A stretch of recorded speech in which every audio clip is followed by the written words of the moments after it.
je suis issu du lycée André Theuriet, où j'ai eu mon bac en 2008.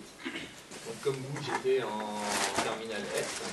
Et donc ensuite, je me suis orienté vers la biologie, la génétique, etc. C'est ce qui me passionnait vraiment dans les cours qu'on avait en SVT, que ce soit de la seconde à la terme. Pour maintenant être en thèse à l'Institut Curie, en fait, je travaille sur le cancer en général. On essaie de trouver des nouveaux traitements contre les cancers. Donc en fait, pour commencer, peut-être je pourrais commencer par mon cursus, la terminale.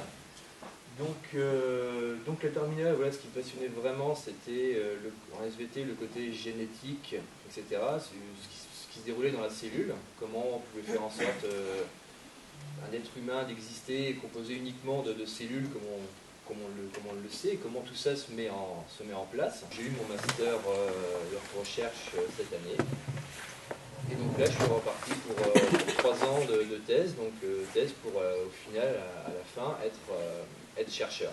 Je vous ai ramené quelques petites photos de genre de résultats qu'on peut avoir en biologie. J'espère qu'on va arriver à le voir.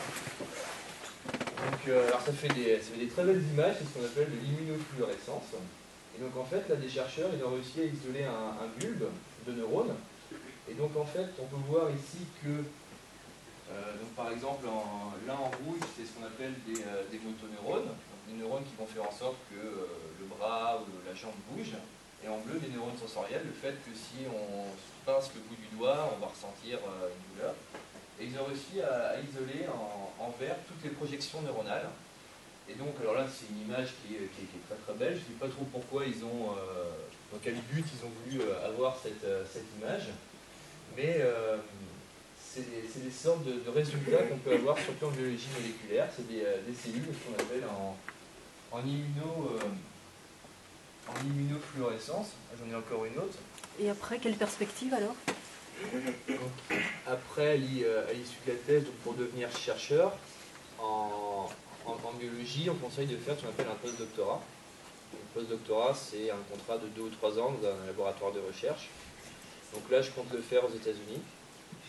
Et en fait, là, le but, c'est d'aller dans un autre laboratoire qui travaille peut-être sur un autre sujet, mais dans lesquels ils ont besoin d'une personne qui possède les compétences qu'on a développées durant notre thèse. Moi, ce sera tout ce qui va être protéines, analyse des protéines. Et donc, pendant ces 2-3 ans, arriver à travailler, à soutenir l'équipe, à faire des publications, pour ensuite pouvoir candidater à des postes. Et en fait, là aussi, c'est des concours pour si on veut devenir juste chercheur dans un laboratoire de recherche ou leur enseignant à l'université, donc enseignant-chercheur, ou alors après se faire recruter aussi par des laboratoires privés.